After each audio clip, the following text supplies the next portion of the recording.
नमस्कार दोस्तों, आपका बहुत बहुत स्वागत है आज की वीडियो में। और बहुत ही इंटरेस्टिंग वीडियो होने वाला है क्योंकि आपने थंबनेल में देखा होगा शनिदेव को आज। जी हाँ, शनिदेव हम सबकी जिंदगी में कृपा बरसा के रखें, हम उनसे यही उम्मीद लगाते हैं और आप सबके जीवन में बहुत सारी खुशियां हो। आज आप देख रहे हैं कि मैं वीडियो की स्टार्टिंग एक कुंडली से कर रहा हूँ। स्वतंत्र भारत की फ्री इंडिया की कुंडली है, ठीक है। बहुत डिटेल में नहीं जाएंगे क्योंकि हमें यहाँ पे निफ्टी को डिस्कस करना है, मार्केट को डिस्कस करना है, क्या हो सकता है क्या नहीं हो सकता। बट यहाँ पे एक एंगल जो मैंने आपको कुछ दिन पहले कुछ सीरीज और वीडियोस बनाई थी, हालांकि मैंने प्रशांत कपूर जी के लिए, जो हमारे पंडित जी थे, उनके कुछ वीडियोस की भविष्यवाणी मुझे सही नहीं लगी। और क्योंकि आप लोगों ने इतना प्रेशर डाला, इतना सारा मैसेज मुझे इनबॉक्स में भर दिया था, आपको याद होगा कि जहाँ पे आपने कहा सर सर्किट लग रहा है, परेशान हो गए, क्या किया जाए। आपके डर ने मुझे मोटिवेट किया ये बताने के लिए कि नहीं, हमें उन पंडित जी के लिए एक वीडियो बनानी चाहिए, एक मैसेज वहाँ देने की हमने कोशिश की। हालांकि मैंने आज तक अपने किसी भी चैनल के ऊपर में, आज तक किसी भी सोशल मीडिया के ऊपर में किसी को रोस्ट नहीं किया। This was the first time when I roasted somebody. आपने भी इसको पसंद नहीं किया, बहुत सारे मैसेज आ रहे हैं। अभी तक वो वीडियो चल रही थी और लोगों ने कहा यार सर आप ये क्यों कर रहे हो, ये आपको पसंद नहीं आता, ये आपको शोभा नहीं देता। आपके सब लोगों की बात को मद्देनजर रखते हुए, रिक्वेस्ट को समझते हुए मैंने उन सभी वीडियोस को डिलीट कर दिया। करेक्ट। और सबसे बड़ी बात क्या है, मैंने ये भी डिसाइड किया कि कपूर साहब से भी कहेंगे, कपूर साहब ठीक है, अगर आपको हमारी कोई बात खराब लगी हो तो उसके लिए क्षमा कीजिएगा। आप भी पंडित हैं, आप इज्जत के योग हैं, आपको इज्जत देना हमारा फर्ज है। हमने उस समय भी कहा था कि यहाँ पे एक एंगल है जिससे हमें समझ में आ रहा है कि कुछ 15 नवंबर तक आते आते बाजार बदल सकता है, बाजार के बदलने के चांसेस हो सकते हैं। क्योंकि आपने भी कहा था कि शनि महाराज यहाँ पे वक्री चल रहे हैं और यहाँ पे 11 से 15 के बीच में मार्गी हो जाएंगे। यही आपने भी वीडियो दिया, मैंने भी आपका वीडियो देखा, मुझे वीडियो बहुत पसंद आया। अब यहाँ पे मैंने आपके, हालांकि हरियाणा इलेक्शन और बैक टू बैक हुआ क्या कि जब वो वीडियोस हम बना रहे थे बैक टू बैक, हरियाणा की प्रेडिक्शन खराब हुई, फिर यूएस की प्रेडिक्शन खराब हुई, तो होता ही है ना, फ्लो में चीजें निकल जाती है, कोई बात नहीं। बट पीछे जाके चैनल को चेक किया तो काफी ऐसी भविष्यवाणी उनकी मैंने देखी जो सही भी थी। बहुत लोगों ने मुझे मैसेज किए, वो वीडियोस भेजी कि सर जाके देखो इनकी वो भविष्यवाणी सही हुई है। तो मैंने फिर जाके देखा, जब लोग इतना पुश कर रहे हैं, इतना रिक्वेस्ट कर रहे हैं, इतना समझा रहे हैं, डांट रहे हैं, तो सुनना चाहिए। एक बार जाके चैनल को हमने चेक किया तो मुझे लगा यार ठीक है, मतलब क्या बोलते हैं ना, बंदे में एकदम वंदे मातरम वो फील है हमारे पास में। मतलब पंडित जी को मैंने काफ़ी हद तक, मतलब बहुत ज़्यादा वीडियोस तो नहीं देखी मैंने, बट कुछ वीडियो जाके देखी जहाँ पे उनके कंटेंट मुझे काफ़ी इंटरेस्टिंग और इंस्पायरिंग लगे। वो सिखा भी रहे हैं, कमाल की बात है, ये अच्छी चीज़ है। तो यहाँ पे एक पंडित जी का भी लेटेस्ट वीडियो आया, उसके ऊपर मैं भी एक वीडियो बना रहा हूँ यहाँ पे कि यहाँ पे शनिदेव आप यहाँ पे मार्गी हो चुके हैं, उनका भी कहना है। और ये मैंने आपको उन वीडियोस में भी हिंट दिया था। ये घर है किस चीज का, आप ये सोच के देखिए ना। और उसके बाद जब शनि यहाँ पे जाएंगे, जो दो घर है ना, बेसिकली ये हमारे लाभ स्थान और बेसिकली ये हमारी इज्जत से जुड़े हुए हैं। आप सोचिए, आपको बहुत ज्यादा एस्ट्रोलॉजी नहीं आती, मैं बहुत ज्यादा एस्ट्रोलॉजी की लैंग्वेज में नहीं कहूंगा, एस्ट्रोलॉजी का काम प्रशांत कपूर जी करने देते हैं, हम स्टॉक मार्केट काम करेंगे ना, उदाहरण हमें सूट करता है। तो यहाँ पे कहने का मतलब है, ये जो दो घर है, ये दो घर डिसाइड करेंगे आपका नेम, आपका फेट, आपका भाग्य, आपका लाभ, आपका पैसा, सब चीजें, इनकम डिसाइड करने वाले, नेम फेट डिसाइड करने वाले। हालांकि नाम और फेट हम लग्न से भी देखते हैं, नाम हम यहाँ से देखते हैं, इज्जत यहाँ भी देखते हैं, फेट को हम यहाँ से भी देखते हैं, यहाँ से भी देखते हैं, पिता स्थान भी खाया जाता है ना। पर यहाँ पे घूम फिर के शनि जब यहाँ पे हमारे लाभ स्थान में मार्गी हो रहे हैं, फिर हमारे इनकम स्थान में वो अगले साल जाएंगे, मार्च 2025 में, 2.5 साल के आसपास तक यहाँ रहेंगे। शनि जब यहाँ पे 12वें घर में मेष राशि में प्रवेश करेंगे तो उस 2.5 साल के बाद ये जो समय है, ये थोड़ा सा टेंशन का समय हो सकता है। यहाँ पे हमें सोचना होगा कि रिव्यू करना है कि नहीं करना। तो मेरा जो मानना है, ये जो 2.5 साल और अब कुछ बचे हुए कुछ महीने हैं, ये भारत की अर्थव्यवस्था के लिए बहुत ही शानदार होने वाले हैं। पूरे वर्ल्ड की जो इकोनॉमी है वो चरमरा सकती है, इकोनॉमी चाइना की खराब हो सकती है, बट यहाँ का नेट बेनिफिट हमें मिलने वाला है। मेरे हिसाब से शेयर बाजार के कारण जब शनिदेव है तो यहाँ पे कुछ अच्छा ही होने वाला है। भारत की अर्थव्यवस्था इंप्रूव होती दिखाई देगी, भारत की जो इकोनॉमी बहुत अच्छा होती दिखाई देगी। बट यह क्या हम सिर्फ एस्ट्रोलॉजिकली चलने वाले हैं? मैं खुद एस्ट्रोलॉजी को बिलीव करता हूँ, एस्ट्रोलॉजी करता हूँ, कराता हूँ, सब चीजें हैं। मैंने आपको उस वीडियो में भी कहा था कि एस्ट्रोलॉजी एक छाता मात्र है, रेन है, अम्ब्रेला है, बारिश नहीं होना है, आप अम्ब्रेला ले लेंगे, थोड़ा भीगने से बच जाएंगे, बाकी लोग भीगेंगे, सर तक भीगेंगे, आप सर तक नहीं भीगेंगे। एस्ट्रोलॉजी आपकी एक हेल्प है, एक चादर है आपके लिए, ठीक है ना। एस्ट्रोलॉजी पे ब्लाइंड बिलीव करने की जरूरत नहीं है, एस्ट्रोलॉजी पे बिलीव करने की जरूरत है और उसकी जो लर्निंग्स है उनको फॉलो करने की जरूरत है। तो शायद लाइफ हमारी बहुत अच्छी हो सकती है ना। तो यहाँ पे सबसे बड़ी चीज क्या है, अगर बात करते हैं निफ्टी की, बाजार किस चीज की वेट कर रहा है वो समझने की बात है। देखिए 11 से 15 नवंबर के बीच की एक डेट थी जो मुझे लग रहा था कि यहाँ पे जो शनि महाराज की चेंजेस होने की वजह से कुछ पॉजिटिविटी आती दिखाई दी। पर एग्जैक्टली देखिए उसके बाद के, हालांकि बाजार गिरता जा रहा था और आज जाके 19 तारीख को, एग्जैक्ट डेट पे कभी कुछ नहीं होता, आस पास है ना, जैसे हमने भी पंडित जी को उस बात पे रोस्ट किया था कि 26 अक्टूबर क्यों पकड़ लिया, उन्होंने भी कहा था उसके आसपास। बस ठीक है, वीडियो बनाते हुए कभी कभी रोस्टिंग के लिए कंटेंट मिल जाता है, पकड़ा जाता है, ये सब सोशल मीडिया में चलता रहता है। किसी को नहीं करना चाहिए, किसी को करना चाहिए, हमें शायद नहीं करना चाहिए था, पर फिर भी हमने कर दिया, ठीक है ना। इसके लिए तहे दिल से उनसे हम माफी मांगते हैं, ठीक है। तो कहानी क्या है? कहानी ये है कि सीधा सीधा खेल है भैया, यहाँ पे बाजार किसकी वेट कर रहा है, ध्यान से समझिएगा। अमेरिका के इलेक्शन ऑलमोस्ट पूरे हुए हैं, वहां का राष्ट्रपति तय हो चुका है, उनके जो संबंध हैं भारत से बहुत अच्छे संबंध आप भी समझते होंगे।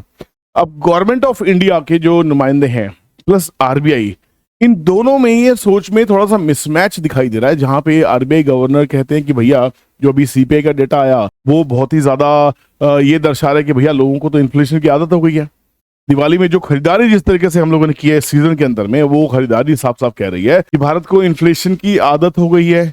हमेशा से आरबीआई गवर्नर ये वर्ड यूज करते हैं कि इंडियन इकोनॉमी इज रेजिलिएंट, है ना। तो कहने का मतलब है कि क्या हमें इसकी आदत होने वाली है, क्या रेट कट्स नहीं आएंगे, क्या फाइनेंशियल रिफॉर्म्स नहीं होंगे, क्या फाइनेंशियल पैकेजेस अनाउंस नहीं होंगे, क्या हमारी सेंटर और आरबीआई के बीच में कुछ ठना हुआ है।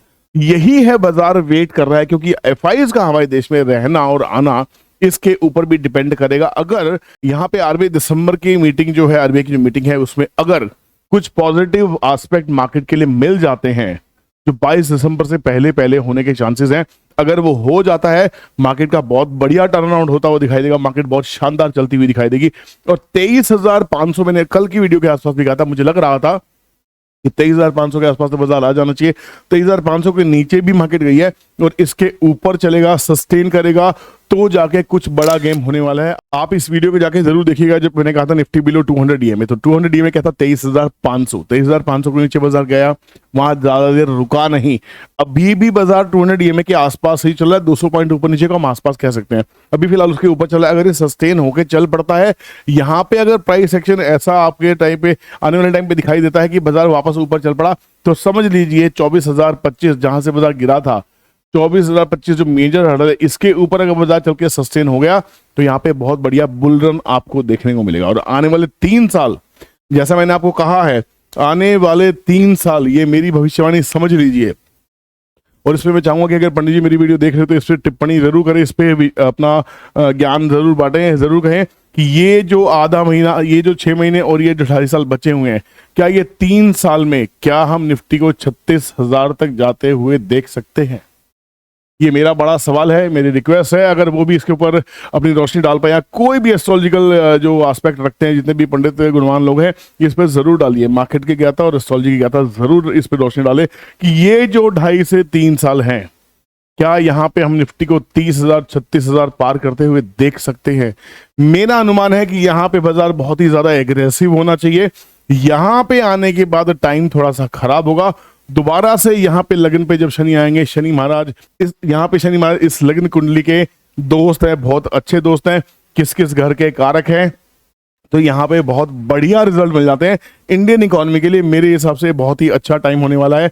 यहाँ पे फिर बुध के साथ रहेंगे, हालांकि मंगल यहाँ पे बुध की राशि में बैठे हुए हैं, ये घर भी बहुत ही अच्छा रहने वाला है, ये ट्रांजिशन भी अच्छा रहने वाला है। यहाँ पे थोड़ा सा प्रॉब्लम आने वाली बात दिखाई देगी। तो यहाँ से अगर देखें 2.5 साल, 5 साल, 7.5 साल और 3 साल, तो मोटा मोटा कम से कम तो 13-14 साल तो भी बहुत ही शानदार दिखाई दे रहे हैं।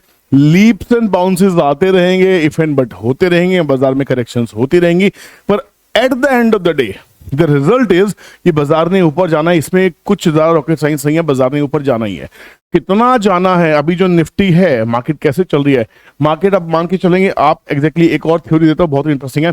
अभी मार्केट 12,000 के रैली के हिसाब से 24,000 और फिर 36,000, मतलब आपने हिंदी में जाना होगा 12 का पहाड़ा, 12 एकम 12, 12 दूनी 24, है ना, 12 3 36। तो अभी बाजार जो है 12 के आंकड़े पे चल रहा है, उसके बाद मार्केट 13 के आंकड़े पे शिफ्ट हो जाएगा। ये भी एक थ्योरी है, ये भी बहुत सारे एस्पेक्ट्स हैं। मेरे बहुत अच्छे दोस्त हैं जो ज्ञान एस्ट्रोलॉजी को प्रैक्टिस करते हैं, जो न्यूमरोलॉजी को प्रैक्टिस करते हैं, जो एस्ट्रोलॉजी को प्रैक्टिस करते हैं। हम सब बाजार को इकोनॉमिकली देख के आगे बढ़ने की कोशिश करते हैं और बिल्कुल ब्रॉड माइंडेड रहते हैं, क्योंकि हमें अपने देश की अर्थव्यवस्था पे, अपने लोगों पे, अपनी कंजम्पशन पे बहुत ज्यादा विश्वास है। भारत की इकोनॉमी क्यों ग्रो करने वाली आपको समझ में आना चाहिए। क्यों सीपीआई डेटा अगर बढ़ता भी रहे, अगर रेट कट्स नहीं भी आएंगे, तब भी आने वाले 10-12 साल मुझे शानदार दिखाई देते हैं। क्यों? क्योंकि हम दुनिया की सबसे बड़ी और सबसे तेज बढ़ने वाली अर्थव्यवस्थाओं में से हैं। हम सबसे youngest economy of the globe हैं। हमारी जो कंजम्पशन पावर है वो बहुत ही सॉलिड है। हमारी पर कैपिटा इनकम बढ़ रही है, हमारे नखरे बढ़ रहे हैं, हमारे खर्चे बढ़ रहे हैं, हमारा स्टाइल ऑफ लिविंग बढ़ रहा है, गरीबी रेखा का स्तर बढ़ रहा है, रोजगार बढ़ रहा है, बहुत सारी चीजें हैं। यूट्यूब से लोग इतना कमा रहे हैं, घर घर गांव गांव में लोगों ने कमाना स्टार्ट कर दिया है। तो जब लोगों के पास पैसा आता है तो सबसे पहले कंजम्पशन मार्केट में आती है। नौकरी का मतलब ये नहीं है कि आप किसी के अंडर जाके काम करेंगे तभी आपको सैलरी मिलनी है, वही आपकी इनकम कहलाएगी। अगर आप सोशल मीडिया को बहुत अच्छे से इस्तेमाल कर पा रहे हैं, अब यूट्यूब से, इंस्टाग्राम से, एफिलिएट मार्केटिंग से अगर पैसा कमा पा रहे हैं, तो आपके देश में पैसा बढ़ रहा है, आपकी पर कैपिटा इनकम बढ़ रही है। आप खर्चा करेंगे तो कल जो साइकिल नहीं ले सकता था वो बाइक ले रहा है, जो बाइक नहीं ले सकता था वो कार ले रहा है, वो जो कार ले सकता था वो एक से ज्यादा कार खरीद रहा है, वो ईवी भी ले रहा है, पेट्रोल भी ले रहा है। बहुत सारी चीजें चेंज हो रही हैं। ये वही भारत है जहां पे नोकिया फेल हुआ था जब उसने टच स्क्रीन मोबाइल्स को एक्सेप्ट नहीं किया था, और यहाँ पे अब वही हमारे देश की वो सो कॉल्ड गरीब जनता है, विदेशी कहते हैं ना सो कॉल्ड गरीब जनता, वही गरीब जनता एक आदमी के पास 2-2, 3-3 स्मार्टफोन से डरता नहीं है उसको गिराने से भी, टूटने से भी, और जैसे ही नया मॉडल आता है बाजार में उसको लेने के लिए पहुंच जाता है ना। तो आज अगर भारत की कंजम्पशन बढ़ रही है, जो ट्रांजिशन होना है, जिन चीजों पे हम जाएंगे, आप ये सोच के रखिए हमारी असली खेल कहाँ पे, असली कुंडली कहाँ पे बनने वाली है। अब ये मान लीजिए कि जो हमारा जो वित्तीय घाटा है, वो सबसे बड़ा वित्तीय घाटा जो है, हमारे जो फॉरेन रिजर्व हमारे खत्म होते हैं वो क्रूड ऑयल की वजह से होते हैं, क्योंकि हम क्रूड ऑयल को सबसे ज्यादा इंपोर्ट करते हैं, सबसे ज्यादा हमारे डॉलर यहाँ पे जाके खत्म होते हैं, यहाँ पे। अब हम इसके ऊपर काम कर रहे हैं। अब जो भारत की अर्थव्यवस्था है वो क्रूड से शिफ्ट होके LNG की तरफ जाती हुई मुझे दिखाई दे रही है, ग्रीन सोर्सेज ऑफ एनर्जी की तरफ जाते हुए दिखाई दे रहे हैं। तो वर्ल्ड इज गोइंग ग्रीन, यहाँ पे LNG बहुत बड़ा रोल प्ले करने वाला है। नेचुरल गैस की बात हो रही है, तो यहाँ पे आप इस फैक्टर को इग्नोर नहीं कर सकते, इस फैक्टर को इग्नोर नहीं कर सकते। लिटरली आप पावर को एज ए पैकेज इग्नोर नहीं कर सकते। पावर एंड इंफ्रा अगर ये नहीं मिला तो आप मेक इन इंडिया की बात करना छोड़ दीजिए, एक्सपोर्ट सरप्लस होने की बातें करना छोड़ दीजिए। फर्स्ट टाइम डेटा आया है कि हम एक्सपोर्ट सरप्लस हो रहे हैं। 5 से 10 साल दीजिए, इस देश को बदलते हुए दिखाऊंगा, हमारे लोगों को बदलते हुए दिखाऊंगा, एंजॉय करते हुए दिखाऊंगा। और मेरी तरफ से फिर से कहता हूं, अगर किसी को भी तकलीफ हुई हो, क्योंकि ये मैं नहीं हूं, आप सब जानते हैं, मेरी तरफ से आप सभी लोगों को हाथ जोड़ के अभिनंदन, और खुश रहें, मजे कीजिए, ज्ञान की गंगा बांटते चलिए, और मिलते हैं नेक्स्ट वीडियो में। तब तक के लिए डरना मना है, बाजार को समझिए, फिर आगे बढ़िए। शनिदेव सबका मंगल करने वाले हैं। जय श्री राम, बाय बाय।